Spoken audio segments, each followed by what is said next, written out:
They say that what's on the surface isn't really all that important. It's what's underneath that really matters. And after seeing these movies, I'd have to say, boy, they were really right about that one.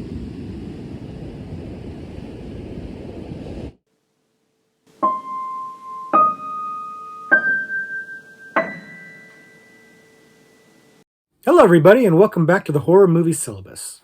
My name is Professor Victor, and I'll be your host as we go through all the essential, noteworthy, interesting, and notorious modern horror films. If you're new to the channel, I recommend you check out our introduction video. There's a link to that in the description below, and it'll give you a pretty good overview of what we do here at the Horror Movie Syllabus. But in short, we look at a particular subgenre of horror, and then we pick 3 movies from that subgenre to explore. And today what we're looking at is the ocean horror subgenre. And this comes from our horror movie supplement, which was an additional 100 subgenres to the original 100 subgenres we looked at the horror movie syllabus. And these supplement subgenres are supposed to be a little bit more niche, a little bit more specific subgenres, and maybe a deeper exploration into something that I really like. And that's the case here with ocean horror, because we've looked at other movies that take place in the ocean, have some sort of ocean connection to them. And I like these kind of movies. And so we're looking at something a little bit more deep into this one. No pun intended, or maybe it is a little bit intended, but we're not looking at some of the stuff we've looked at before, like open water and stuff like that, where the ocean is kind of the enemy. And we're not really looking at shark movies, despite the shirt that I'm wearing, simply because we've already done a whole shark subgenre. We're probably going to revisit that in a doctor level sometime soon. So we're not digging into that too. What we're looking at are movies that take place on the ocean or in the ocean and really focus on some sort of threat that's lying underneath the surface, something monstrous or supernatural or whatever dangerous that is lying underneath the surface that we can't see until we dive underneath and confront it. It's an interesting subject, rife with lots of possibilities. It's one that I like quite a bit because I'm not a big fan of the ocean, frankly. So these movies tend to work for me pretty well. But it's not just me who likes these, because these are pretty popular movies. This is a pretty popular subject to explore, especially in 1989 for some reason, because there were several movies with very similar plots about underwater ocean horrors that came out all in 1989, and we're going to be looking at a few of those today. So I don't know what it is about 1989 that made that so popular, but it does remain popular to this day, and it's particularly a subgenre that I like quite a bit. Like I said, we've talked about several movies already on the syllabus that would fit into this category. We're not going to repeat them, obviously. But the movies that we are going to talk about today, I'm going to organize into our normal undergraduate, graduate, and postgraduate levels. And I think I'm just going to go with the order in which I like them, because this is basically the major impetus for doing this subgenres. I like these kinds of movies. So we're just going to go with order that I like them, and we're going to go ahead and dive in right now. The first ocean horror movie we're looking at today, the undergraduate level selection, is Leviathan. Leviathan came out in 1989. It's one of those 1989 movies I was talking about.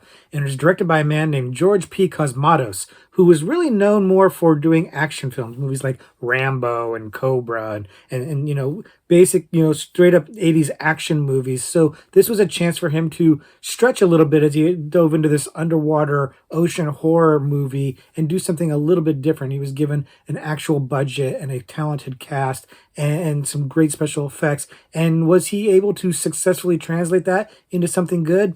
Well, we're going to talk about that in just a minute. First, if you haven't seen the movie before, the story is set in this underwater geological facility that is focused on doing mining activities, and they come across a sunk Russian submarine, and when exploring it, they find some stuff that leads to them getting an infection into their facility, and the infection has some shocking effects on the crew, thing-like effects, if you will, and hijinks abound as they try to figure out how to survive. And I'll go ahead and stop there so as to not spoil it, even though you're going to hear this plot summary kind of regurgitated a couple different times in slightly different formats throughout this video. Because, like I said, this is one of the movies that came out that had very similar plots about an underwater facility that encounters some sort of mysterious and potentially dangerous underwater thing. And I like this formula apparently because I've picked several of these movies to talk about today. But this one is a noteworthy one for a couple of reasons. And one of them is that it's got a really strong cast. It's got some money behind it. Not a ton of money, but real money. This is something that the studio believed in, and they showed it by putting together a really strong cast of recognizable names. Peter Weller is the star of the movie from RoboCop. You've got Richard Crenna from Rambo, probably with Cosmatos, the director of Rambo, knowing him or something like that. Ernie Hudson, the Ghostbuster, in there. Daniel Stern, of all people. Hector Elizondo, who's really great in this.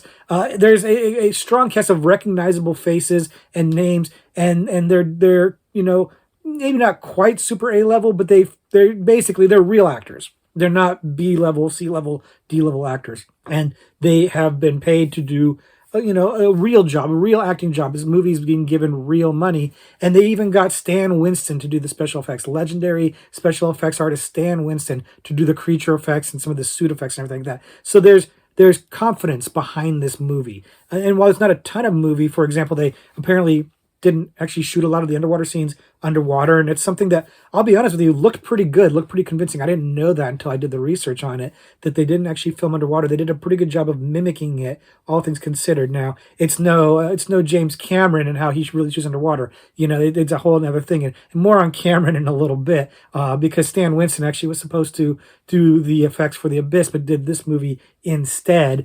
And again, we'll talk about more of that in a little while. But this movie has the talent behind it and looks pretty good.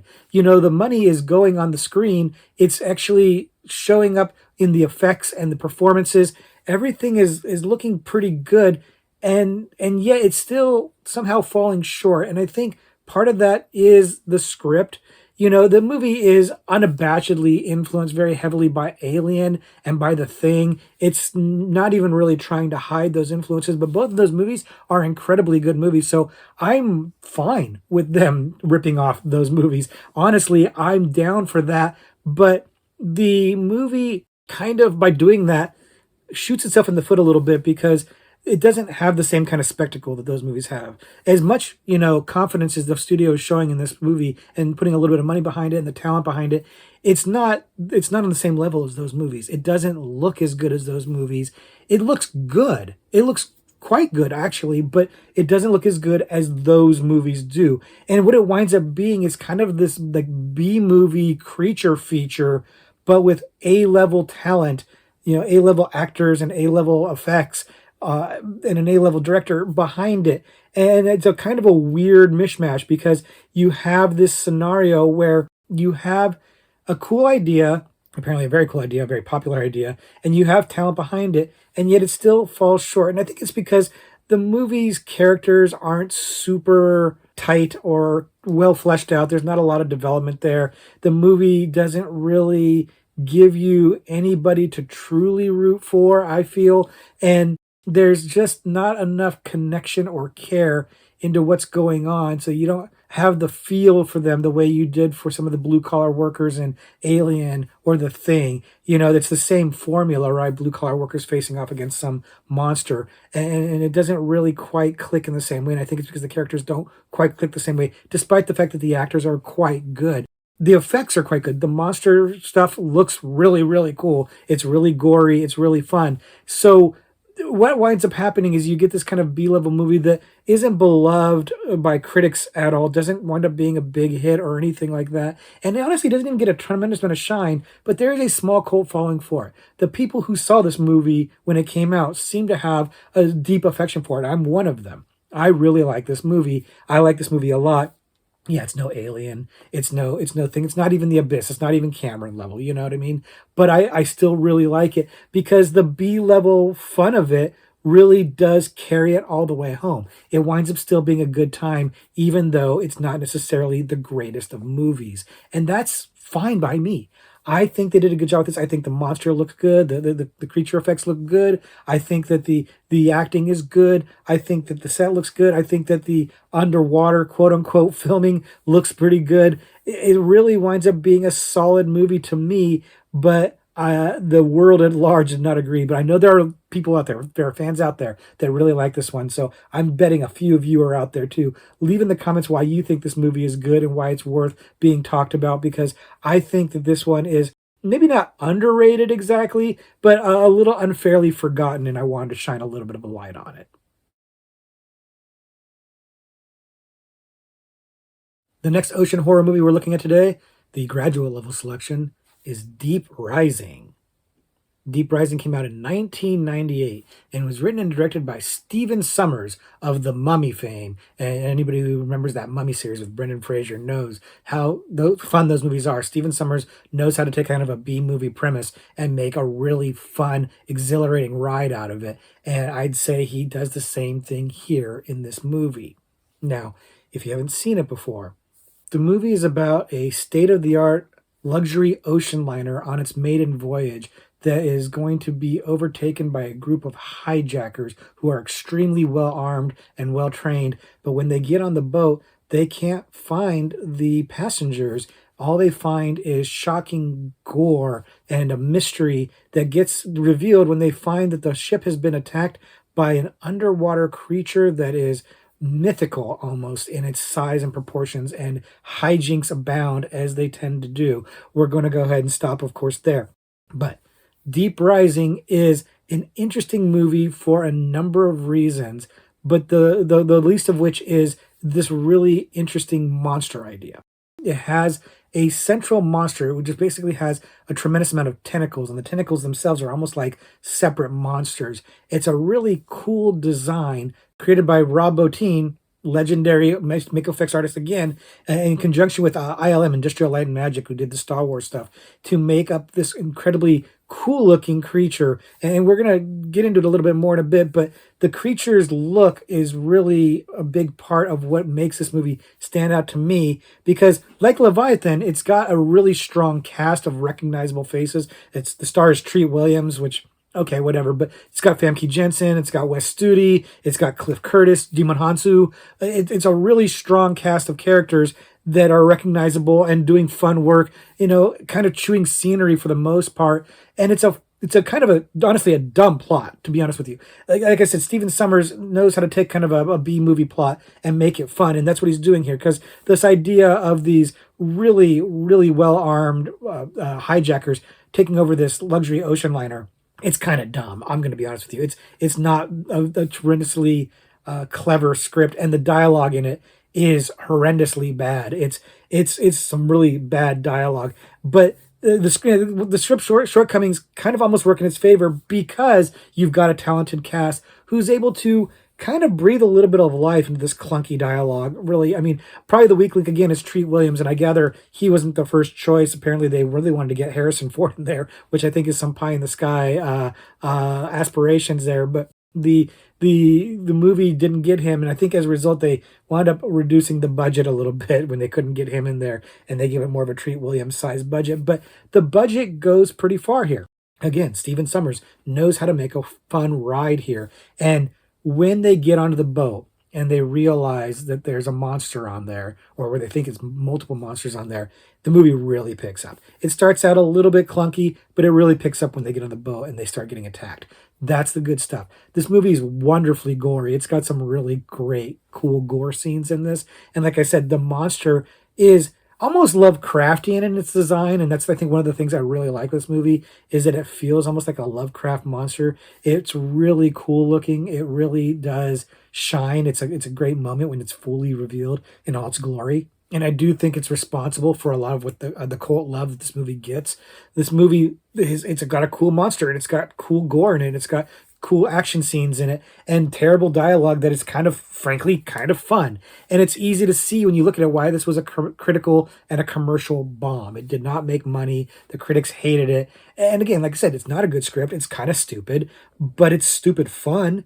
And that's part of why I love it, because it's just doing what Stephen Sommers does. Take a movie that's not the deepest movie in the world, despite its title, and making it a good time, not trying to do anything more with it than what it is.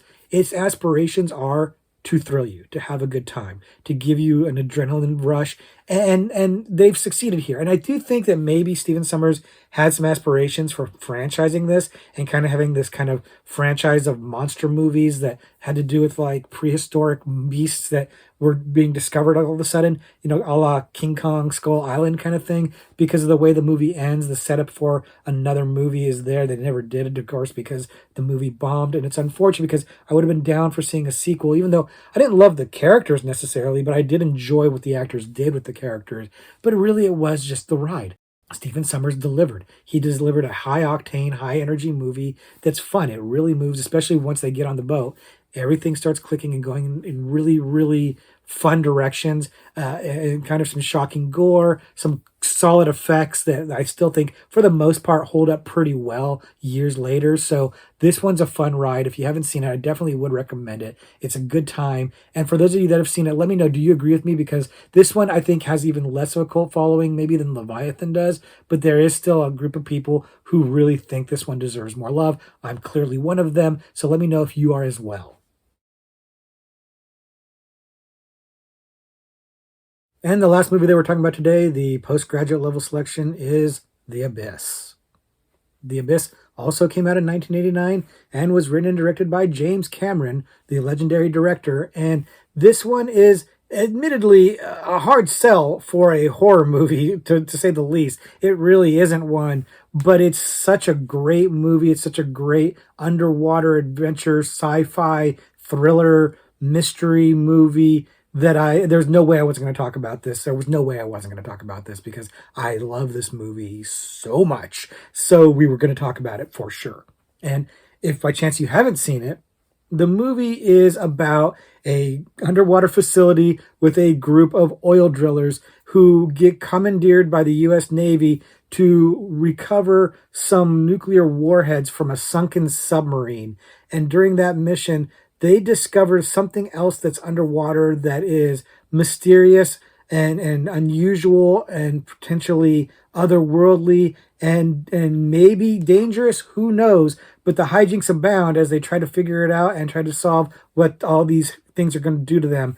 And we'll stop there so as to not spoil the movie for you. But the movie is very similar in plot to Leviathan and a couple other movies that came out that year, but it goes in a very different direction. Like I said, it's not tremendously a horror direction, although I would like to, in my defense, point out that when the movie was marketed, it kind of was marketed a little bit like a horror movie because they kept under wraps what the mystery was, what the thing they were going to find under the water was, and it really kind of had a horror feel to it. In fact, the first act of the movie, when they're exploring the sub, and then when they're getting encountered in these otherworldly things, that they really kind of play it up in a horror style. They really ratchet up the tension and the mystery, and they make it kind of creepy, frankly. So it starts out on a horror footing, but then goes firmly into a sci-fi direction after that. And in my opinion, one of the greatest sci-fi movies of all time. I absolutely love this movie. And it starts with James Cameron.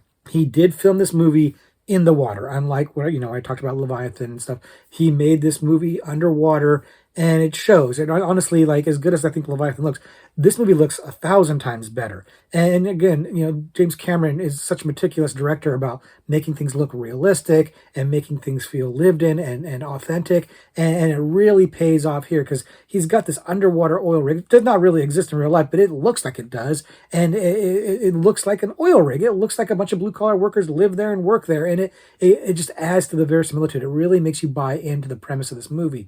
The other thing that's working this movie so well is an exceptionally good cast. You've got Ed Harris, you've got Mary Elizabeth Mastrantonio, you've got Michael Biehn. Everybody is memorable in this movie. Everybody does really great work in this movie, and the characters really shine. This is something that I was talking about a little bit with some of the other movies, in particular Leviathan, that the characters, for whatever reason, they didn't endear themselves to me the way they do here in The Abyss. It really works here. Now, I mentioned earlier, Stan Winston passed up on this movie to go do Leviathan, primarily because Leviathan was a much shorter shoot. The Abyss was going to be a grueling 7-month shoot, so he passed on this one. And that is a kind of a behind the scenes thing that really winds up being a big deal. Is this was a grueling shoot. They shot underwater. James Cameron was very demanding.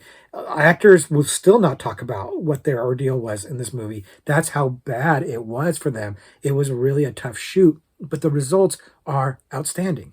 The movie looks great. The movie is paced extremely well. There is both a special edition and a theatrical version. And while the theatrical version is great, the special edition gives a lot more explanation as to these beings, why they're there, what their agenda is, and really it just enhances the movie that much more. I think I would recommend the special edition, but both versions are definitely worth seeing. But the quality of this movie, it's leaps and bounds above everything else that we've talked about and pretty much everything else we're going to talk about. It's just a really well made movie.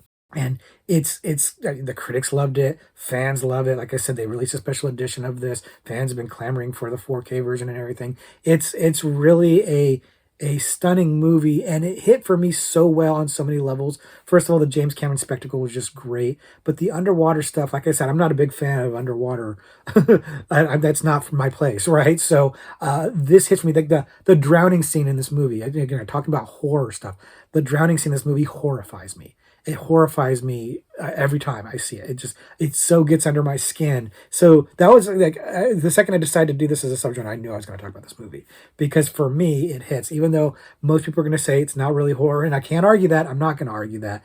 It really does wind up being a very suspenseful, thrilling movie that just looks great. And when you're talking about underwater movies, when you're talking about all these 1989 underwater movies, this one is the gem. This one is the apex, the pinnacle, the cream of the crop. Everything else looks like a cheap knockoff of it, except that they all came out at the same time. So they weren't ripping off The Abyss. It just feels like they are because they're also ripping off Aliens, which is James Cameron. And so this winds up being the gold standard. So there was no way I couldn't not talk about it. And I thought about putting it on as an extra credit. It's not really horror, but you know what? No, it's going to make my syllabus. It just is because I love this movie so much. If you haven't seen it, I would highly, highly recommend this one. I feel like in James Cameron's oeuvre, this is the one that kind of gets a little bit pushed to the side and forgotten a little bit because of the other ones being so much more popular. But for me, this is right up there with The Terminator and with Aliens as one of his best. I like this. I like this movie way better than Terminator 2, but that's a story for another time because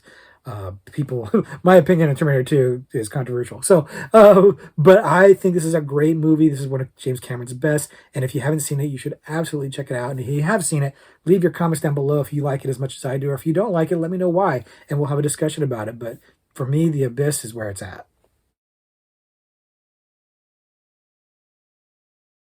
So those are our selections for ocean horror, but of course I've got extra credit movies to discuss because again, I love this subgenre. So I've got a few other ones I want to talk about. So let's go ahead and dive into those. And the first one I'm going to talk about is Below. Below came out in 2002 and was directed by David Twohy, who is the director of the Riddick series, Pitch Black, the Vin Diesel horror movies and sci-fi movies. And it was written by Darren Aronofsky, amongst others.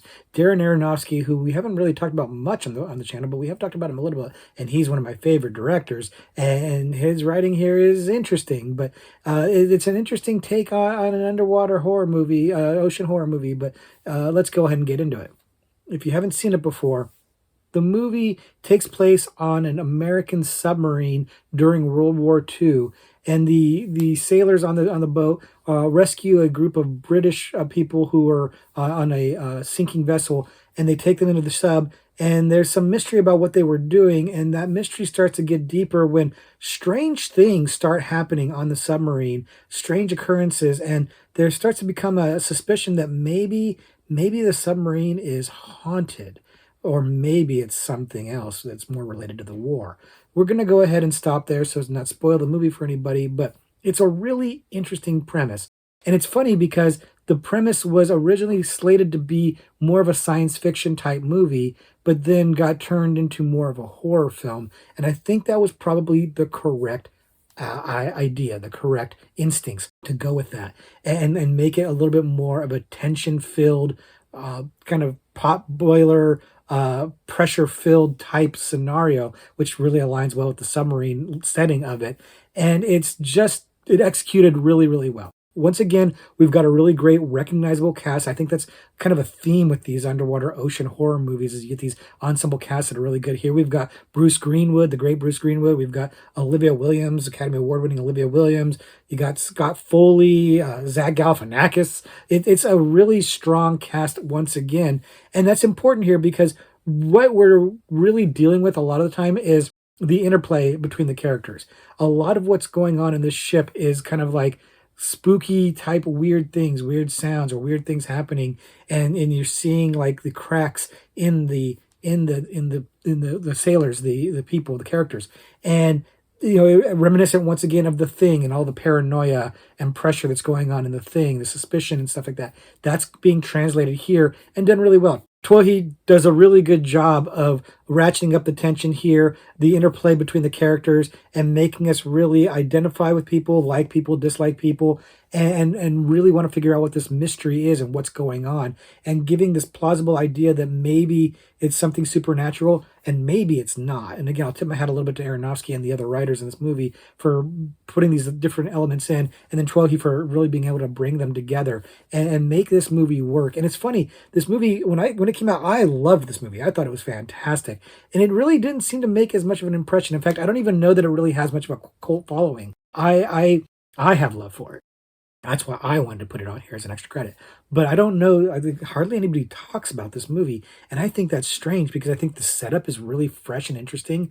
It's like, Crimson Tide or something like that, but with supernatural elements. And that's for me, right? That's right there for me. It's got a really strong cast of really good actors. It's really well executed. It's paced really well. It's got a solid ending. I think that this movie is kind of underappreciated, undervalued, and I really wanted to bring it up because I don't think that people give it enough love and it deserves more. But this movie, I don't know, for me it really hits, and I'm guessing there are a few of you out there that have seen it, and I'd like to know if you guys feel differently about this. Like I don't know if I go as far as say I'm passionate about this movie, but I really liked this movie when it came out, and I still really like this movie. I rewatched it again for this video, and I'm like, why aren't people more into this movie? So if you know why people aren't more into this movie, let me know, because there wasn't even enough like writing about this when I was doing slight research on it to figure it out. Like, why did people not really feel this one as much? But I'd like to know. So leave me some comments down below if you know. But if you like this movie, let me know that as well, because I think this one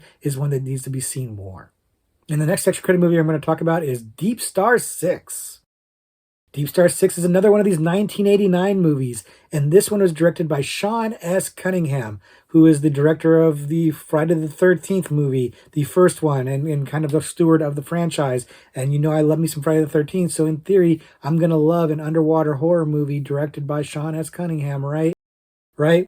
Well, we're going to get into that in just a second. First, if you haven't seen it before, the movie takes place in yet another underwater compound or facility. This one's a Navy facility that is being set up as a missile silo, an underwater missile silo, and the people running it have to destroy a cavern in order to be a solid base for the missile silo. And when they do that, they wind up unleashing some ancient primordial beast creature that comes out and attacks the facility and all the people on it, and they're stuck down there because of the reasons that I don't want to get into because I don't want to spoil it. So I'm going to go ahead and stop there and not spoil it. But let's just say hijinks start to abound in this movie. But it may take a little while to get there. And that's probably the biggest knock on this movie for me and for many people, is that it's a slow start. And I mean a real slow start. Like, you've got Sean S. Cunningham, kind of trying to make what seems to be like a underwater slasher movie. At least that's what people bill it as, and that's what people were expecting, including me. And that's not really what you get. Like Friday the 13th, it gets to the good stuff pretty quick, right? It doesn't waste any time. Here, it does. It spends a lot of time on character development. And once again, you've got a cast of recognizable like TV faces. Probably the biggest standout is Miguel Ferrer from Twin Peaks, amongst many other things, RoboCop, and he's a standout here. But the cast is somewhat recognizable. You'll recognize some of the faces and stuff like that, but they're not as good here as they have been in some of the other movies we've talked about. And partly, I think, because the characters aren't very good, and they're given too much to do or too much screen time, maybe. Like, the movie's focusing a lot on their interpersonal relationships and some of the drama amongst them and some of the quote-unquote comedy amongst them, and most of it falls very, very flat. The drama in this movie, I don't connect with it at all. it doesn't really hit for me, and some of the stuff that's going on between the characters really falls flat for me, and I just want them to get to the monster, and it takes its sweet time getting to the monster. It doesn't get to the monster to the final act, like two-thirds of the movie, like an hour into the movie is when the monster really starts doing stuff. Like, it shows up a little bit before then, but it's not, you don't really get to see it and everything until about an hour in, and that's too long. There's not, and the stuff that's going on in that hour ahead of time isn't hitting hard enough to keep me going, but that last act kind of makes up for this. And I want to point out, like, it's Sean S. Cunningham from Friday the 13th, and the music's being done by Harry Manfredini, also from Friday the 13th, the legendary composer for Friday the 13th, and he's dropping the ball here, man. Like, Friday the 13th, he really does some great tense music. The musical choices in this movie it's weird. The music doesn't seem to fit the tone super well. Harry Manfredini did not really nail this one, and again, so it makes that movie feel like it drags. But then when it gets to the monster in the third act, look, it's no James Cameron, okay? It doesn't look as good as that. This movie is far lower budget than the other ones we talked about, even lower than Leviathan, but it still looks cool. The monster looks cool. The gore scenes are good. Like the depressurization scene with Miguel Ferrer. That's cool stuff. You know what I mean? It looks cool. They did a good job with the effects. And this movie takes off. At least I wish it has taken off quicker, earlier, and it didn't do that, and it should have done that. It's a weird thing that Sean S. Cunningham of Friday the 13th fame didn't know to start doing stuff faster and get to the monster faster, and that's a weird thing that kind of hurts it and keeps it from being on the syllabus proper. But I still have love for it because I feel like that last act is really strong. It's really fun. That's where the characters really kind of work for me, and the acting it works for me because then they have the immediate threat, and I'm buying into Miguel Ferrer and what his drama is, and the drama of the other characters kind of gives it a little bit of stakes at that point, and I can't say that the first hour of drama being built up paid off. I can't go that far, but I can say that it doesn't feel like a waste of my time watching it after I get to that third act. But if you only watch the first two-thirds of that movie, I think you'd be pretty disappointed. It really pulls it out at the end. So pulls it out enough to get an extra credit slot for me, but how do you guys feel about it? I know lots of you have probably seen this one. It's got some cult love too. And I'd like to know, what are its pros? What are its cons from your perspective? Because for me, it ends on such a high note that I'm going to give it some love. But I can see people going the opposite direction on that and kind of hating it. So let me know what you think. And the last extra credit movie I want to talk about is The Deep House. The Deep House came out in 2021, so it's a little bit newer than pretty much everything else we were talking about today. And it's a French production, but it's actually made mostly in English. And it's a found footage movie, sort of. It's like a partial found footage movie, but we're going to dig into all of that in just a minute.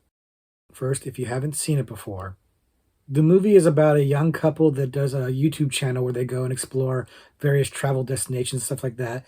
And they're trying to find something really cool to get good views. And they get told about this remote area that they can go diving in and find a fully preserved, submerged underwater house that got flooded and ultimately buried when a dam broke. And they, of course, can't resist checking that out. But when they go down there, they find that this house has a lot of mysteries and secrets, and they get more than they bargained for. But I'll stop there and not spoil the hijinks that abound, but hijinks definitely do abound in this one. And this movie is interesting because it's a found footage movie, like I said, but it does this thing where you see the footage like that they're shooting for the YouTube channel, but then it also cuts back to like an omniscient, like regular movie, third party perspective, like any regular movie that's not found footage would do.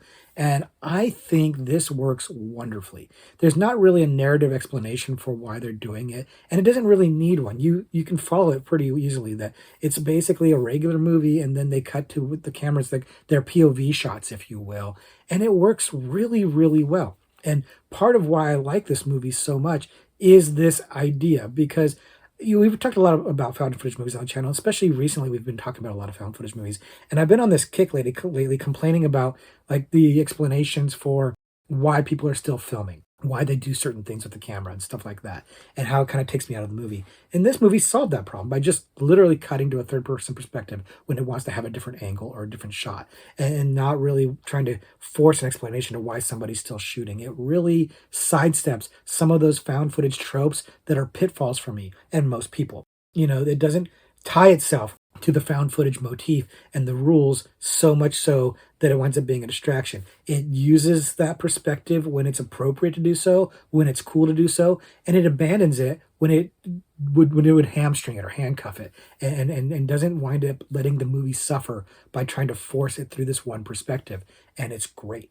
It really does free the movie up to explore interesting things, and it does explore some interesting things. Now, first things first, the movie does this, like, not as long as like Deep Star 6, but it does this long setup of kind of establishing the characters and what they're about and their motivations and stuff like that. But unlike Deep Star 6, I really bought into this one. I don't know if it's because I do YouTube or what, but I really identified with the characters. I liked them. I was interested in what they're doing. And I understood their motivations, and I bought into it. I understood why they would take the risks they're taking to do what they're going to do. And so knowing that motivation and understanding their impetus for doing what they're going to do, and for the decisions they wind up subsequently making, really helped this movie go down easier, right? The idea that, why would you go in here and stuff like that? Why. They're for views, right? And so it really helped me buy into the scenario and help me care about the characters too and what they go through once they enter the deep house, this house that's underwater. And it's a cool idea. It's a really cool setting, and the shots look great. The underwater scenes look really, really cool. They do a really good job of making this look really creepy, really interesting, and also kind of hauntingly beautiful at the same time. It's a beautifully shot film. And again, they have, some nonsense stuff with the technology that they're using so you can hear the characters talk and stuff like that. Whatever. I don't care. Like the technical aspects of this, there's other movies recently I was complaining about where I'm like, I don't buy into the technology being this good here. But in this case, I'm giving it a pass because, again, I like these characters. I want to hear them interact and talk to each other. I want to know what they're saying. And then I really like the way this looks.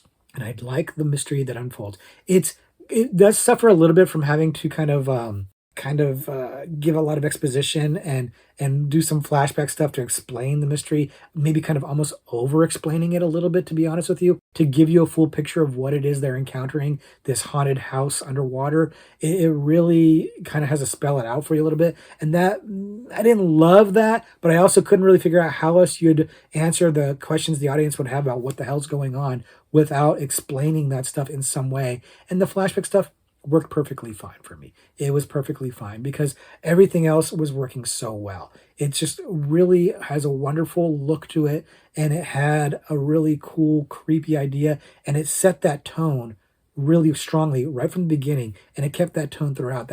That creepy, unsettling tension and dread permeated throughout the entire movie, and I thought that was great. And it's nice to see that ocean horror is nice and strong still, even though this movie came out, like 3, 4 years ago.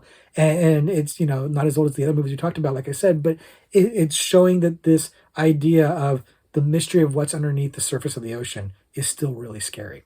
And this movie does deliver on scares. It has some really creepy imagery in there that it was very disturbing and unsettling. And like I said, when you care about the characters and you know what they're about, you want them to get out. And it sets up fairly early, like why they're not going to just leave and get out right away. And so I liked that this movie had solutions to problems that other movies, found footage movies in particular, wind up getting themselves into. This movie thought about that. It was well planned out. It's a nice, lean, well-paced movie that really delivered. And I think this movie's got a little bit of a reputation. I think people know about it because I know a couple of you actually recommended this to me on the channel in comments on other videos. So here it is. Was it syllabus worthy? Absolutely it was. I made extra credit just because I was already set in what it was going to be talked about for ocean horror, but this movie could have easily made it onto the syllabus proper. In fact, I almost bumped Deep Rising for it. I almost did because it's excellent. It really is a very, very good movie.